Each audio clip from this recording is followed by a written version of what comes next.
We'll start with the pledge.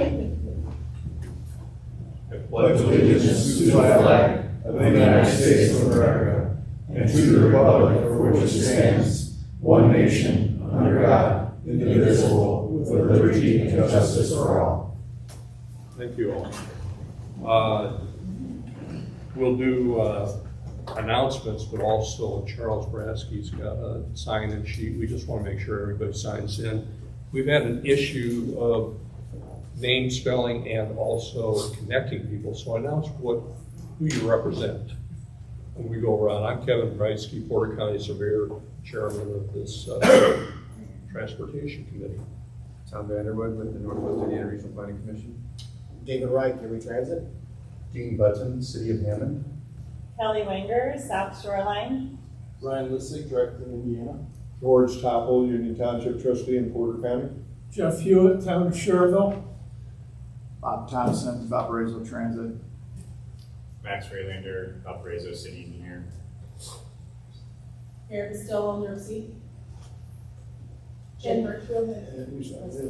Learning how to. And White Knot, Nerve Seat.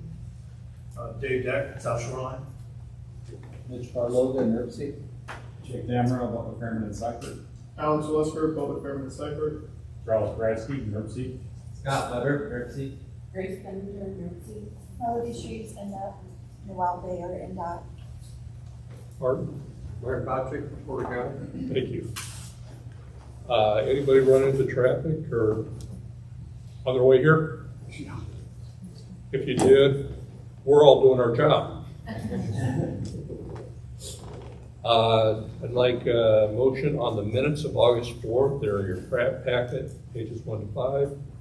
Move to adopt. Thank you. Second. Who?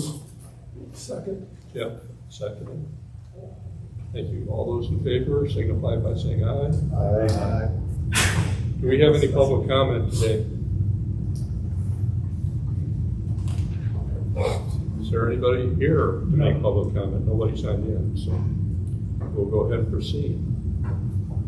Planning 3.1 2050 MTB update. Tom Vanderwood.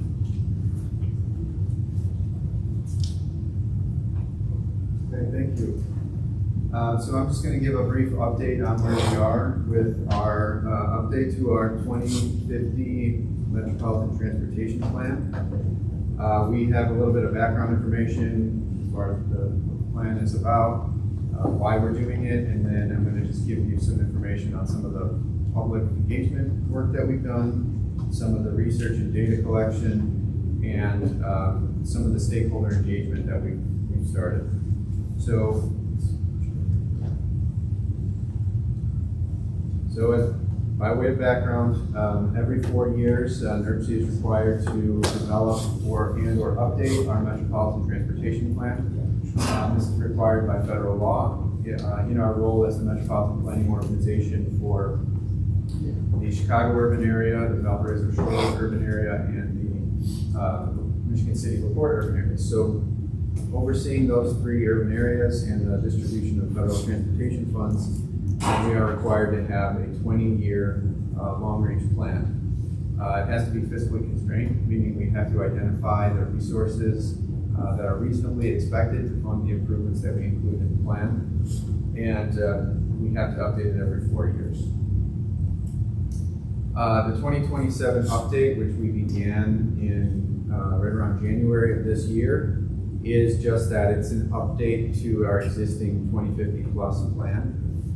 So it includes the vision and major goals of NWI 2050 plus. We're not going out and doing a lot of visioning work.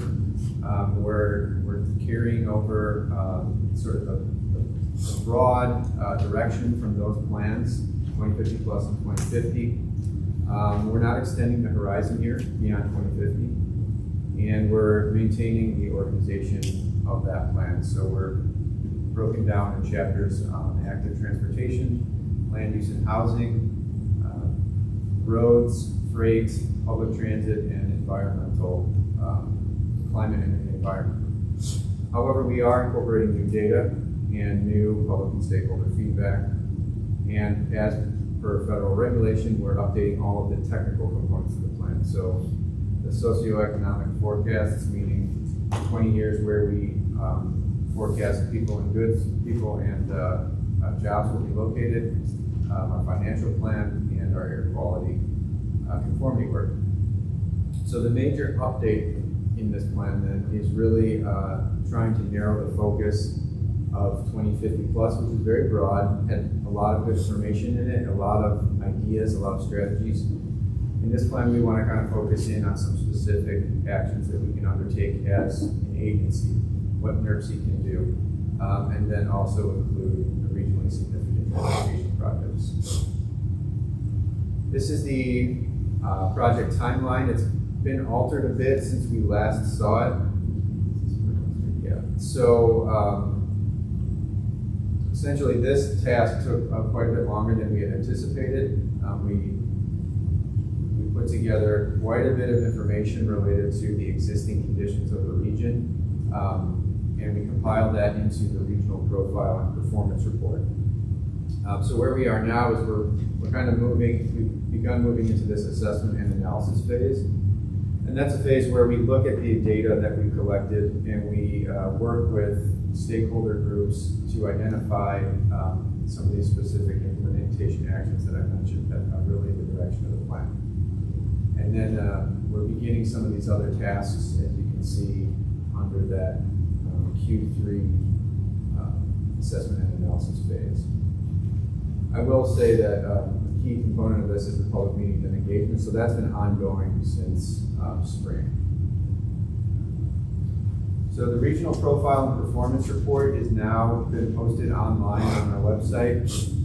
This document, which some of you have seen portions of it because we've been presenting it to our committees, specific data on each one of the chapters of the plan.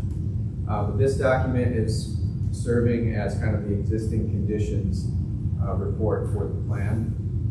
So it does two things. One, it kind of documents the existing conditions, and it also includes the performance measures that we use to determine whether or not we're reaching our goals. Are we headed in the direction towards our goals, or are our strategies not effective in getting us to where we want to be? So that's this document. It also serves a required federal function of including the latest available estimates and assumptions for population, land use, travel, employment, congestion, and economic activity. And as I mentioned, it also includes the federally required transportation performance measures. So I would encourage everybody to go online to our update page, our plan update page, and download this document. And there's quite a bit of information benchmarking the progress in the region, and it pertains to probably everything. Certainly there's a topic in there that pertains to what you do in your daily work. The second task that I'll just describe is public engagement. So as I mentioned, we began in spring, but we've held a series of summer pop-up engagements. So the major strategy that we're employing for public involvement on this plan is what we call pop-up meetings. So rather than hold public meetings here at our office or in the public library to try to attract people to come out to these meetings, we're going out to existing community events. We are talking one-on-one with people as they pass through the event, informing them of what's going on with the plan. We've been doing what we call a preference board, which is shown here. So we're asking people to identify kind of their broad priorities, number 1, 2, and 3, and these are kind of all documented here in this table. This table has been updated as of, I think, last week. So we were out at the East Chicago Monarch Festival over the weekend, so that information is not included in this table. But yeah, so we've held we've participated in about 12 events over the summer. You can see here we've engaged with about 2,200 people, and we've got about 1,300 votes on our board. So we think it's been pretty successful. Had we held, public hearings or things like that, given the non-controversial nature of this plan, we can, we expect that we probably would not have received quite as much involvement, or nearly as much involvement. A little bit of information about what we've heard so far.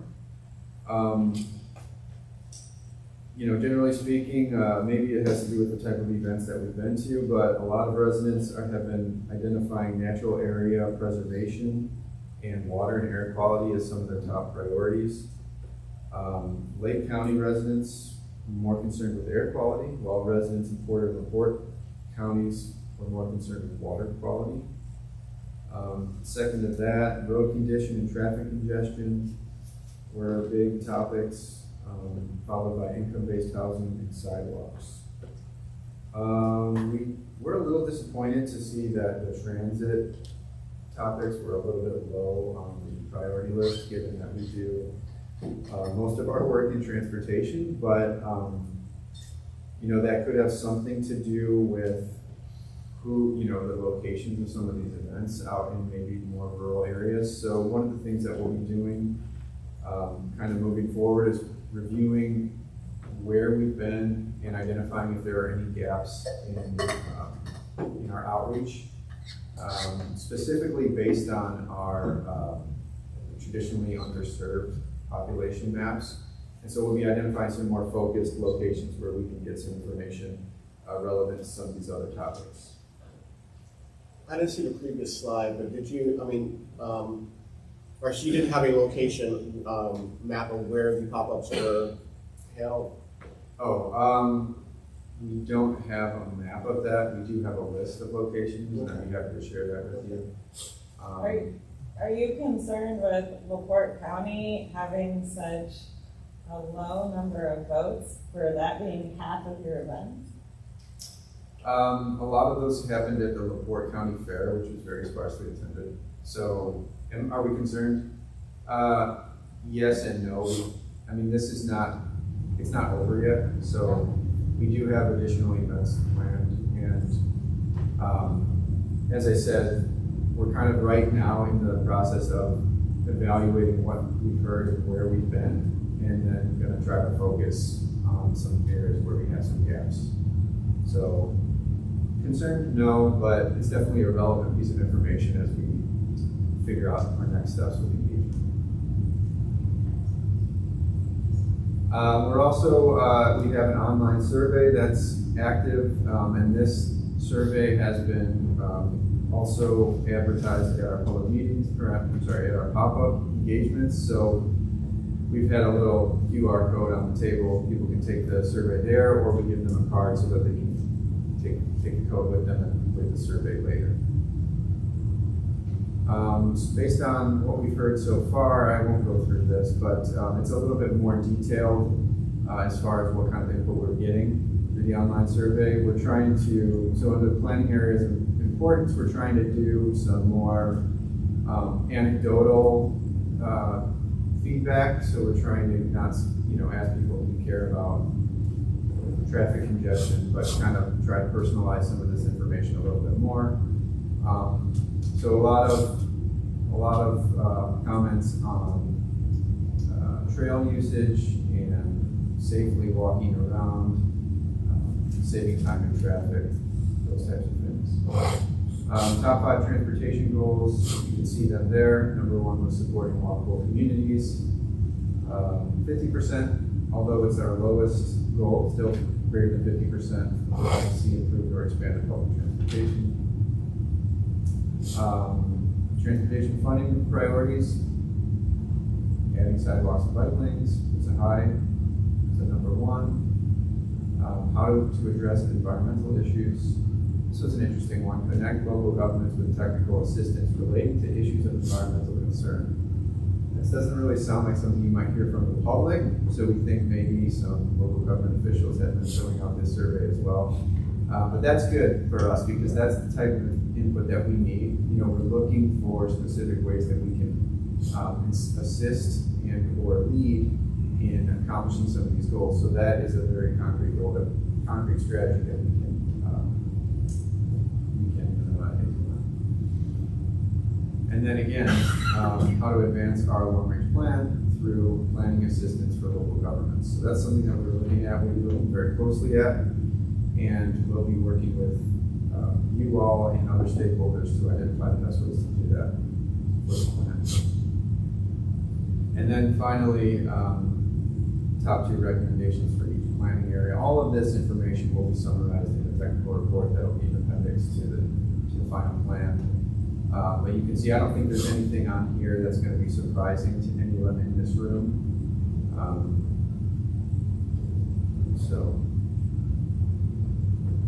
So the next phase that we've begun is, or the next task is what we call assessment and analysis.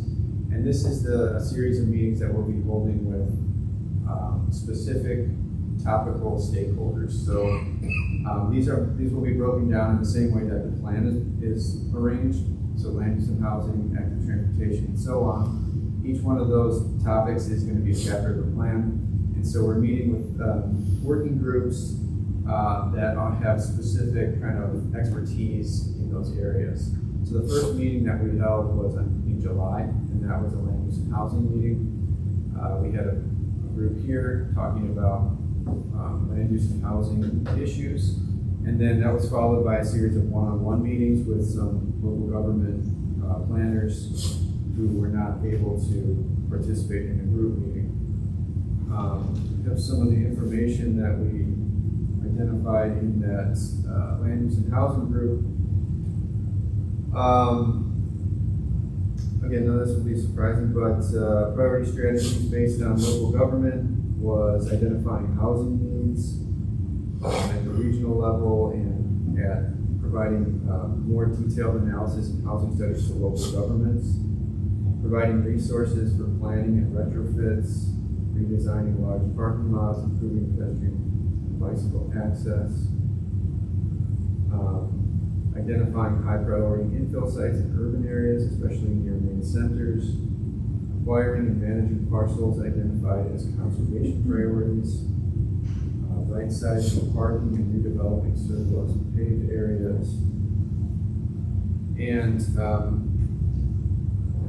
one of the things that came out of this too was this idea that there may be some regional corridors that traverse multiple communities, that NERC can play a role in identifying and providing some technical assistance or some financial assistance for multi-jurisdictional corridors, corridor plans. That's these are the types of things that we're looking for, very specific, concrete recommendations. So the land use and housing is underway. Active transportation, that group met yesterday. I don't have the summary of priorities that were discussed, but very robust conversation. Climate and environment, there was an August 6th Environment Committee meeting where this topic was introduced and they're forming their working group. And then freight, roads, and transit, the groups are still being formed. So, next steps for the plan. As I said, we're implementation, action areas assessment, so that we're going to continue those stakeholder meetings through September. It could extend beyond that if we need this, if we need additional input. We have about an 8-month buffer in this plan, so we're slating the plan to be completed in June, but we don't have to complete it until April of the following year. So we've got plenty of time if we need a little additional input to make the plan as good as it can be. We'll be doing a plan and policy summary, technical memo. We'll be releasing that. That's primarily just for background information for inclusion in the plan. And then in September, we will open up our notice of funding availability for the TIP, which is separate from the plan, but it's related in the sense that it implements the priorities of the plan. And we'll be soliciting also for regionally significant projects that will be included in the long-range plan beyond the years of the TIP. And then, as I mentioned earlier, we will be evaluating our public engagement process so far, and then developing some plans for kind of a focused outreach phase of engagement. So that's where we are. We hope to, like I said, have the plan completed by the middle of next year. And we appreciate all the input that we've received thus far from people in this room. And if you have any questions, I will answer them. Or any more input. Or any additional input, yeah. Regarding the process, if there's things that you think we could do differently or better, we're happy to hear that as well. Any comments about the regional significant projects? Any thoughts to help us connect your communities? A few years back, we worked on a regional corridor study, which is probably a wonderful basis for your multi-jurisdictional plans. Yeah. I'm sure that the information we gather and the recommendations that are in that are somewhat dated, but I'm sure it could be a good basis. That was the study that was focused on the regional missing links. Yes. Correct? Okay. Yes. Any other questions or comments for? I had, I'm not sure for what meeting it was at, but I extended an invitation to NERC to join us at the Fest in the First on Lake Street, as we usually have a booth there for nonprofits. That's been moved to October 17th, same time as originally. So, I mean, the invitation is still there. And that's, in the core community, right along the transit corridor. So if you're looking for additional input on other modes of transportation, particularly transit, that may be a good place for that. Yeah, thank you. So that's, as soon as we get additional details, I'll forward it to you and Stephen. Sounds good, thanks. We have no other comments, and we'll move on to the next part of the agenda. Thank you, Tom. 3.2, Resolution 2613, adopting the federal fiscal years 2022 to 2025 CMAQ full performance report and the federal fiscal years 2026 to 2029 CMAQ air quality baseline performance plan. Mr. Weber. Thank you. Good morning. So Resolution 2613 is about a federal requirement, one of many that NERC conducts. This one pertains to the Congestion Mitigation Air Quality Performance Plan. And so this is about both a full performance period report as well as a baseline performance plan. And I'll mention that in a second. But this goes along with the federal requirements. So some background about what a Congestion Mitigation Air Quality or CMAQ performance plan is. It's required for metropolitan planning organizations in areas with 200,000 or greater population, and also include an EPA designated non-attainment or maintenance area for an air quality concern. So in our case, this pertains to us because we do serve an urbanized area with 200,000 or more population, and we also have an EPA designated non-attainment area for ozone. So that means that there are three kinds of CMAQ performance plans that could be required. There's a baseline performance plan that's required at the beginning of a 4-year performance period. A mid-performance period progress report is required 2 years into a 4-year performance plan period, and a full period performance report is required at the end of a 4-year performance period. So we're kind of between the fiscal year 2022 to 2025 performance period and the fiscal years 2026 to 2029 performance period. So therefore, due on October 1st, it required both a baseline performance plan for that upcoming fiscal years 2026 to 2029 performance period, as well as a full period performance report that looks back at the fiscal years 2022 to 2025 performance period. So this tries to simplify that by combining both of them into one document. So we're going to do both a baseline performance plan as well as a full period performance plan. So some background, like what's required in each of these. So a full period performance report requires documentation of the 2-year and 4-year performance of the CMAQ performance measures, a reporting of the 2-year and 4-year CMAQ performance targets, a description of the fiscal years 2022 to 2025 CMAQ projects in NERC's Transportation Improvement Program, and an assessment of progress towards achieving the 2-year and 4-year targets. A baseline plan that's looking ahead requires a description of the CMAQ projects that are expected, that are already programmed or expected in the fiscal years 2026 and 2029 performance period, and a reporting of, we have already had to decide on targets for the 2 years and 4-year for the upcoming performance period as well. So that has to be explained. And so a key difference between the last performance period from 2022 to 2025 and this current upcoming performance period from 2026 to 2029 is that now, going forward, we must set our own targets for the CMAQ emissions reduction performance measures rather than adopt statewide targets. We got away with that this last performance period, but going forward, reading the regs more closely, we're going to be setting our own targets. So I'll explain how that works. Okay, so here's just a summary of the performance measure targets, looking both at the last performance period from 2022 to 2025, as well as the upcoming 2026 to 2029 performance period. So the top two in the table here, these are the CMAQ traffic congestion performance measures, the percentage of non-single occupancy vehicle commutes to work, as well as the peak hours of excessive delay per capita, that's a measure of congestion. Those first two pertain to the entire Chicago, Illinois, Indiana bi-state urbanized area that we set in conjunction with the Chicago Metropolitan Agency for Planning, IDOT, INDOT, and ourselves. And so just looking back, we can see that we did very well on these targets overall in the last performance period. You know, that obviously that was helped somewhat by a trend in work from home carrying over from the pandemic, but the percentage of non-single occupancy vehicles commute to work, the target we set for the 2-year period was 32.4%, and we achieved a 36.3%. And the 4-year target that we had set was 32.7%, and we achieved a 37.7%.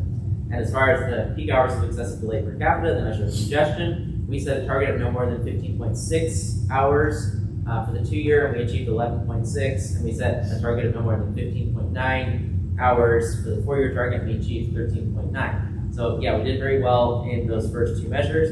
And then looking at the targets we're setting for this upcoming performance period, we decided to do a flatlining of 37.7% for both the 2-year and 4-year, given all the uncertainties about how much we're returning to work to the office, and just we don't want to, there's no penalty for missing the target, but we just wanted a rational basis. So that's what we agreed upon with the Chicago Metropolitan Agency for Planning and IDOT and INDOT.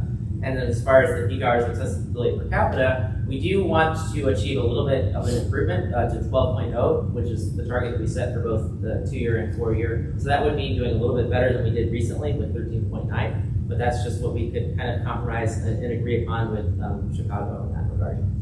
And then the next 4 measures, the NOx reduced, VOC reduced, CO reduced, and PM10 reduced, those all have to do with the ozone precursors and various emissions measures. So looking back here, this is a little different. This is, instead of being set at the entire bi-state area, this is actually for the, as I mentioned, for the 2022 to 2025 performance period, those were statewide targets that we agreed with. And so for that performance period, those targets that you see were for the whole state. So we never really intended to necessarily show meeting them at the NERC's planning level in our 3-county geography. So that's why you can see like the target that was set for the 2-year target for NOx was 690.00 reductions of kilograms per day in NOx, but we achieved 0.00, at least for the first 2 years of that performance period.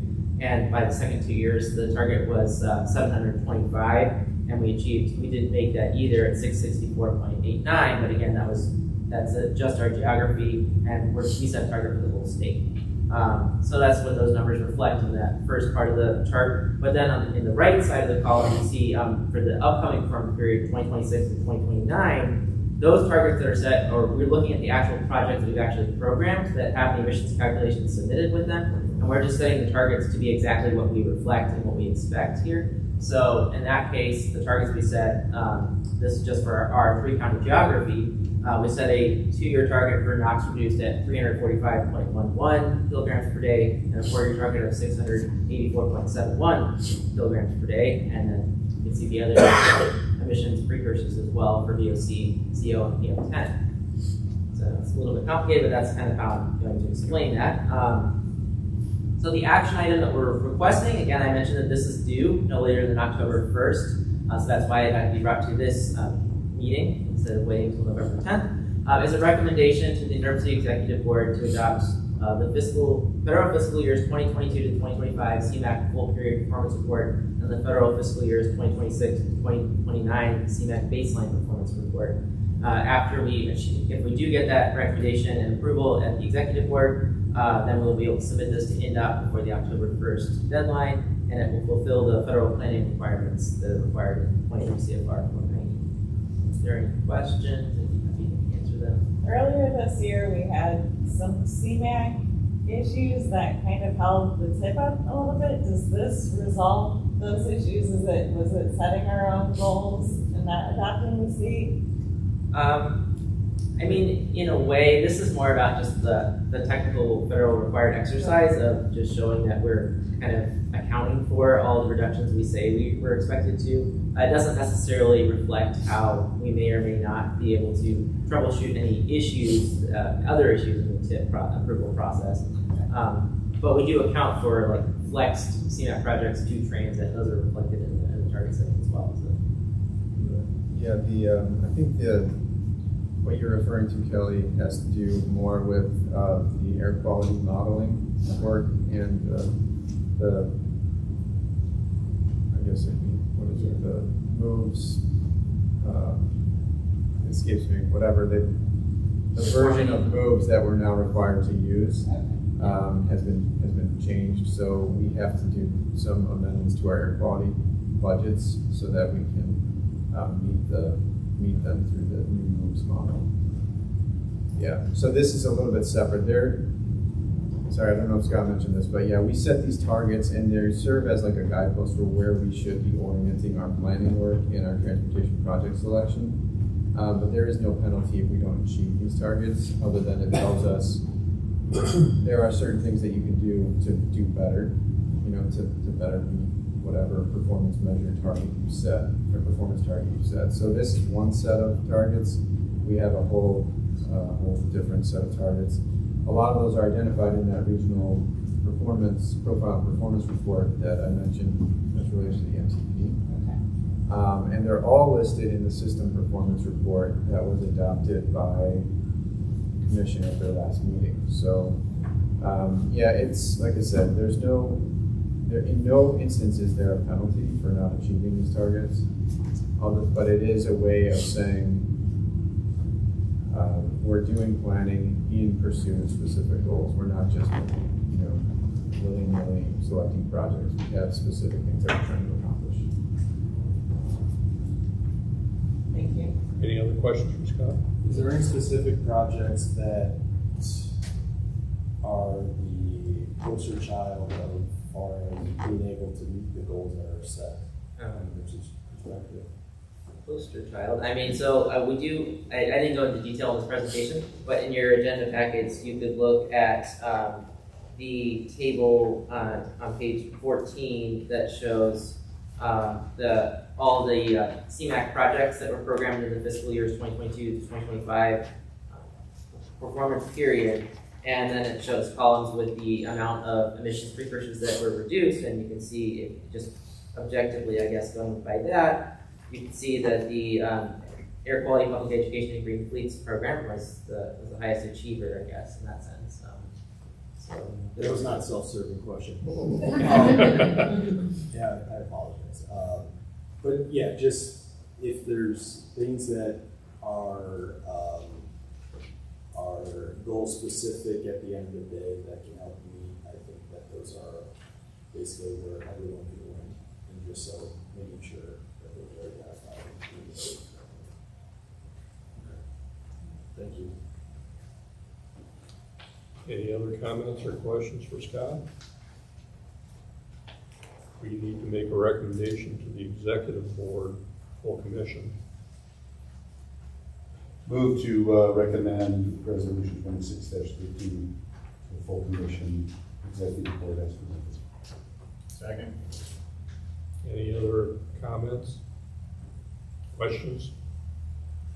If not, all those in favor signify by saying aye. Aye. Anyone against? So moved. Thank you, Mr. Weber. Now we'll go to Mitch Barloga with personal electric vehicle webinar summary.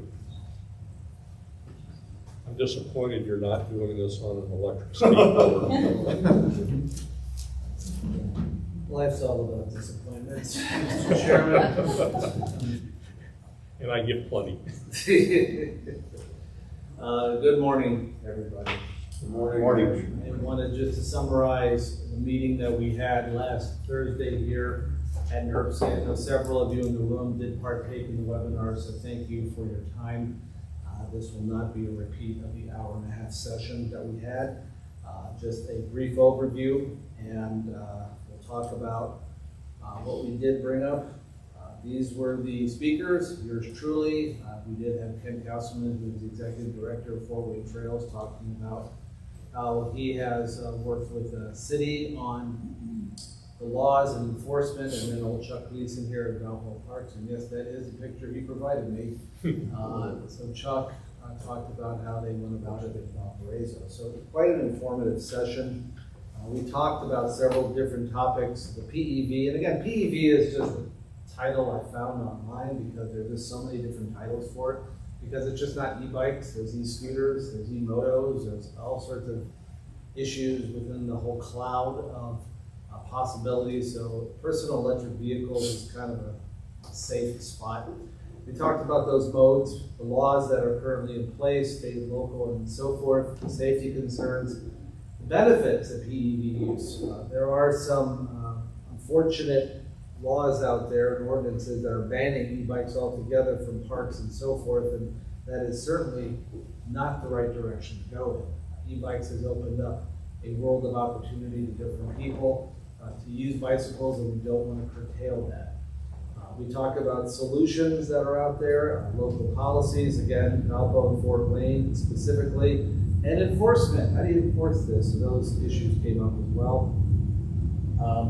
Of course, PEVs in general are proliferating in the country, as you can tell, have grown exponentially since COVID, and there's really no secret why. You ever ride one of these electric vehicles, you're going to want one, and you're going to want a nice one, and you're going to want to ride it everywhere. It's quite addictive. It levels all the hills for you, it makes distances a lot easier to travel, and there's many different ways you can get around. Here is the family of different PEVs that are out there. We of course worked on the powered bicycle, but we also have the scooter. What? Yeah, I know, Bob. Bob's a purist. Yes, it is cheating to some extent. For some people, it's what gets them out there.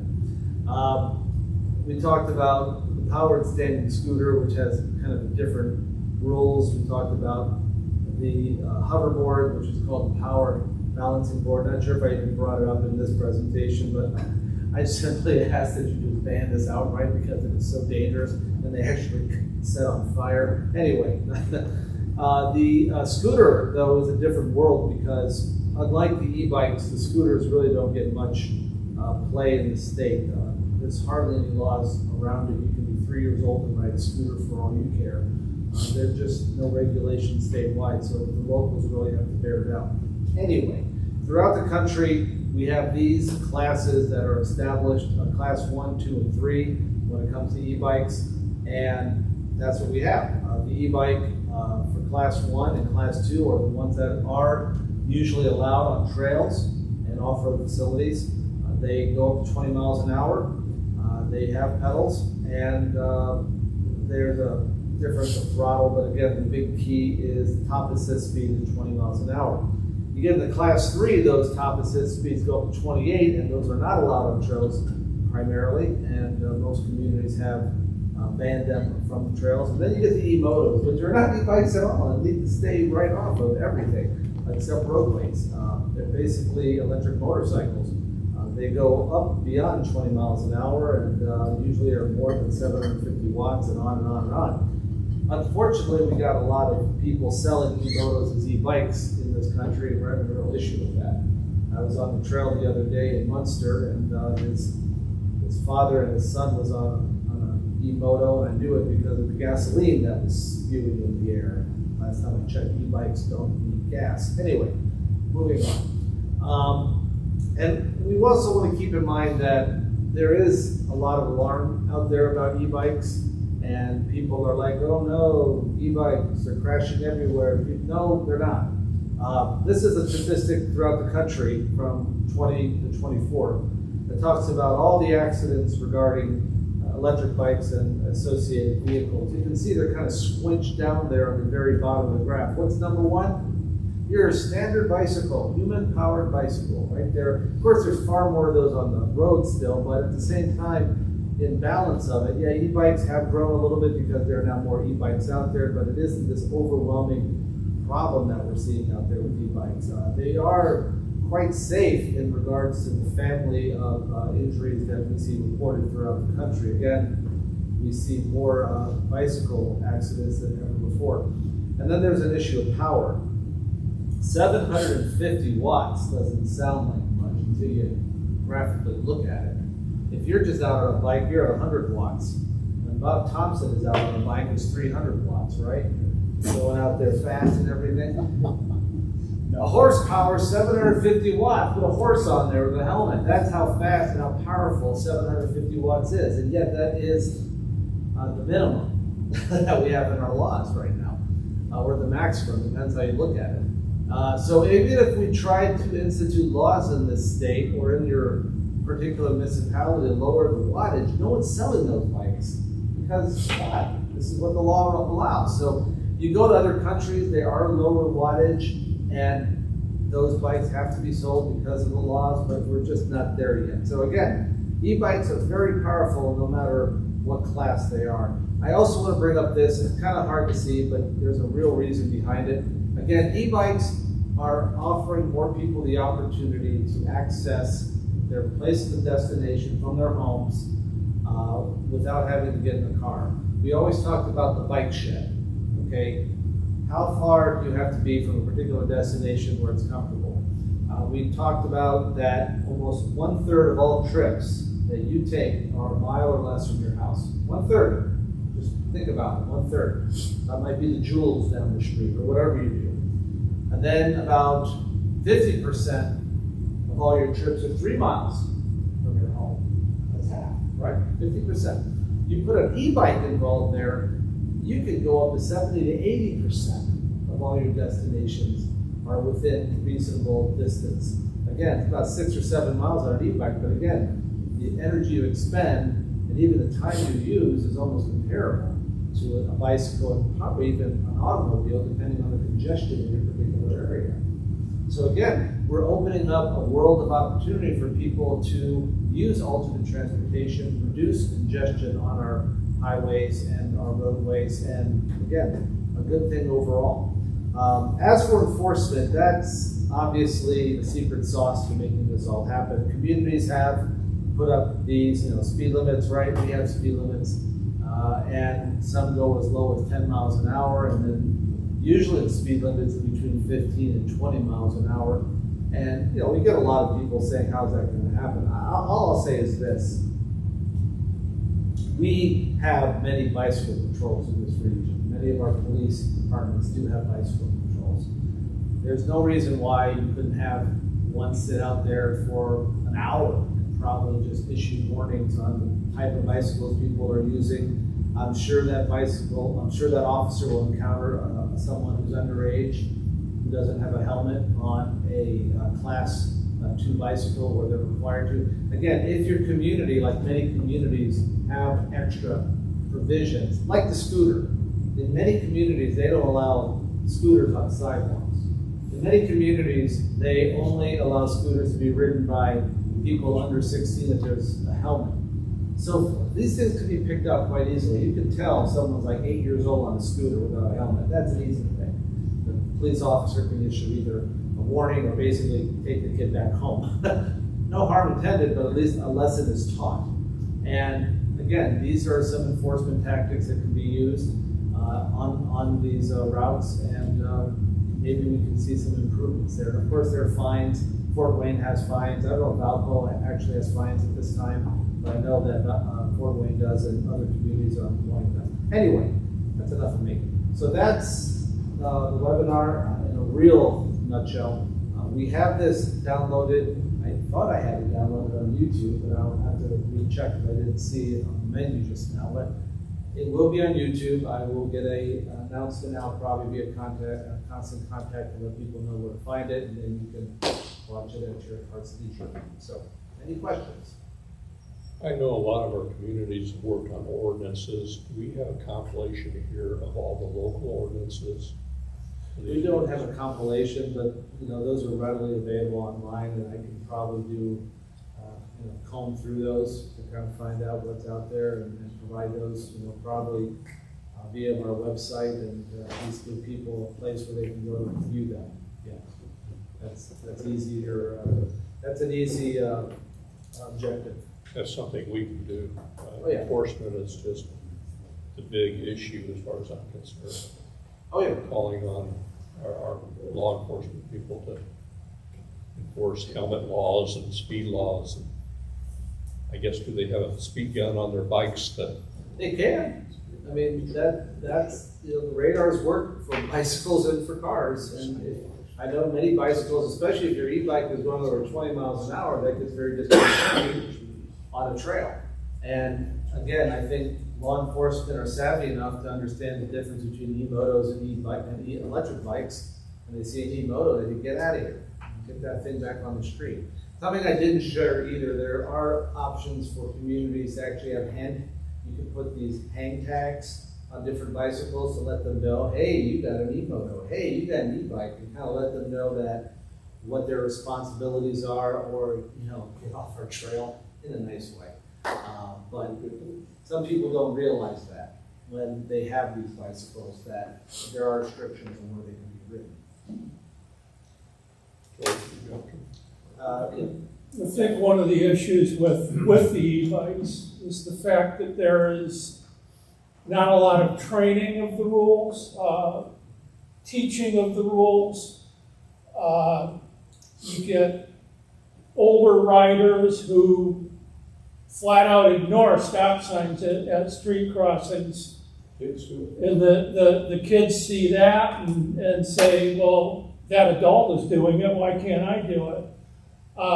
And it's got to be a massive effort to educate on the rules and enforce the rules if we're going to see an increase in these things. You're going to see that chart you had with everything grouped at the bottom. You're going to see that group a lot higher on the chart as the numbers go up of people doing this. So, correct. I think there's a lot of work to do before we just give carte blanche to these things to go on our streets and our trails. And to answer that question, again, New Jersey has passed a state law, which I think is a bit overdone, but they did. And they have licensing requirements for youth, where they have to have a plate on and have to go through education, much like you have to do for a motor vehicle, and they have to have helmets, and they also have to have insurance. I mean, so sometimes you get so much of the regulation needs to start deterring for the use as well. So you have to find the balance there as well, where it will work, but it won't drive people away.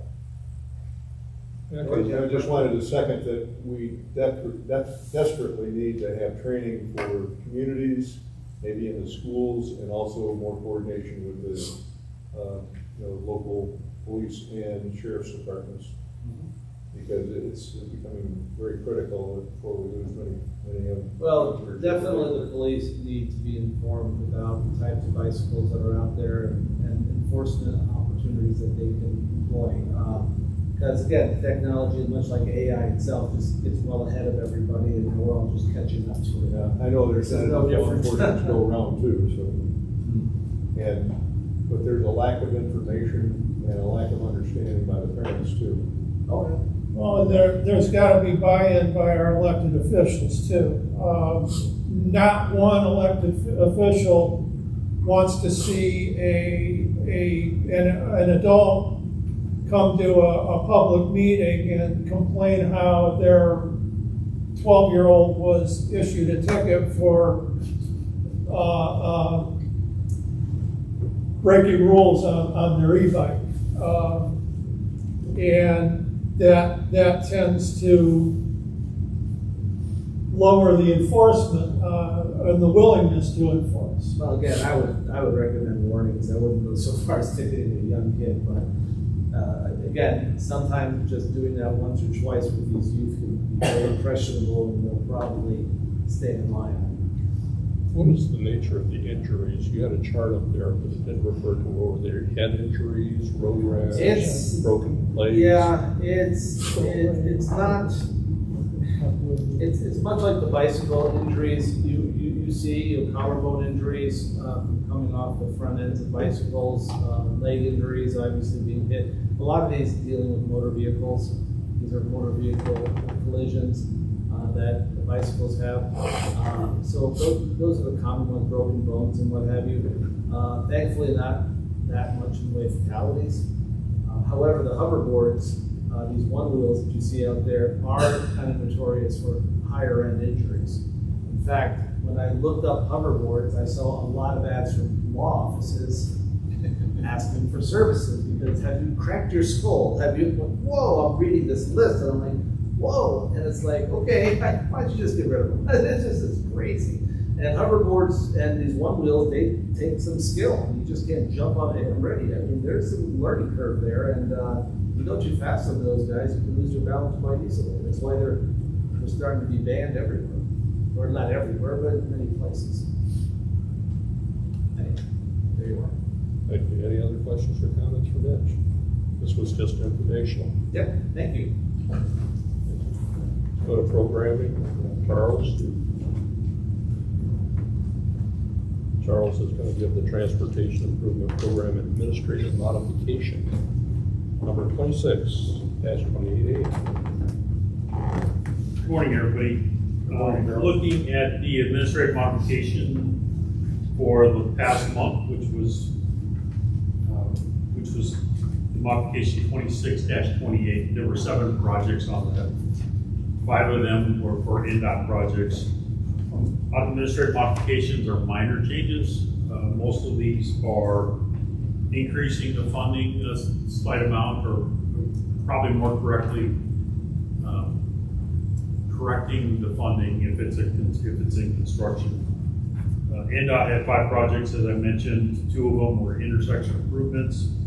1 was a pavement project, and the other 2 were access control.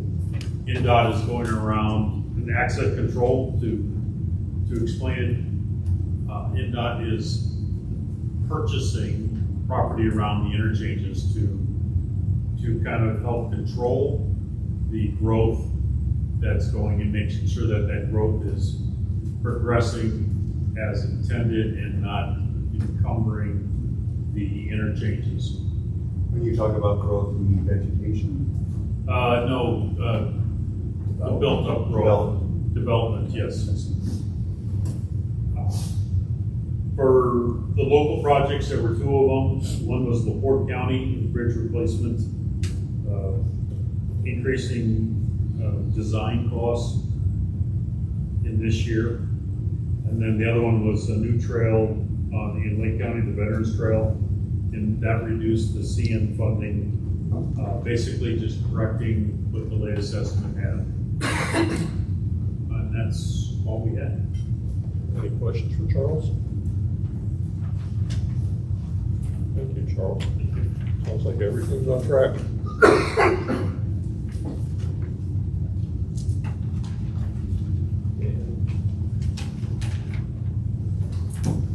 Any reports from planning partners? I know better than to ask, but give a report, please. All right, good morning, everyone. So the Community Partnership Grant Program, the letter of intent was pushed back to September 11th. So please feel free to touch base on that and reach out, but get your projects in as soon as you can. We still have the Tesla wall charger donations. If you're interested in some level 2 charging stations for your community, they are available from both Tesla and General Motors. There's going to be some upcoming clean diesel replacement funding being announced mid-October. We're going to be looking at around $10 million available. That's 25% off new diesel, 35% off CNG and propane replacements, and 75% off all electric replacements. So that is a great funding opportunity that is non-federal.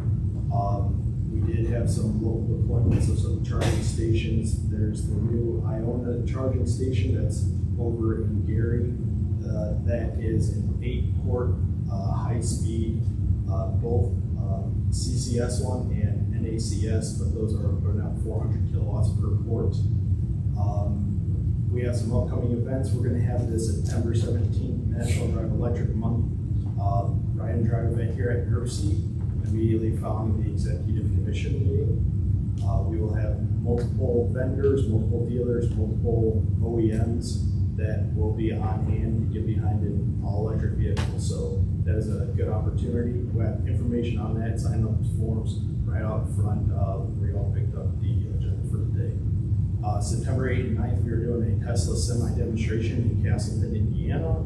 If you're interested, please reach out for more information. Or if you know a company that's looking to want to do a demonstration, please reach out and we can schedule it with you. September 15th, we're going to have our Crossroads webinar at noon with the city of Evansville and Electron Charger entities that come from implementing charging infrastructure in their municipality. November 17th and 18th, we have the Drive Clean Indiana Clean Tech Conference in Michigan City again this year. So please reach out and put that on your calendars. Any questions? Thank you. Thank you. We don't have any committee appointments today. Do we have any staff announcements or updates? We have none. We do have upcoming NERC meetings. Leadership Committee, September 17th at 8 o'clock. NERC Executive Board, September 17th at 9 o'clock. Economy and Place Committee, October 14th, that's Georgia's committee, at 10 a.m. Our next Transportation Committee meeting is scheduled for Tuesday, November 10th. We changed it again, but it'll be November 10th, after the election, at 10 a.m. Also, I alluded to the traffic today because of all the construction going on. And I just want to express to the public appreciation for them slowing down, observing the traffic control. I think we've got some great traffic flow plans out there in conjunction with these projects, but we need people to slow down to protect our workers. So thank you. Anything else good for the cause? Thanks. Thank you for coming. 1 hour. On the button.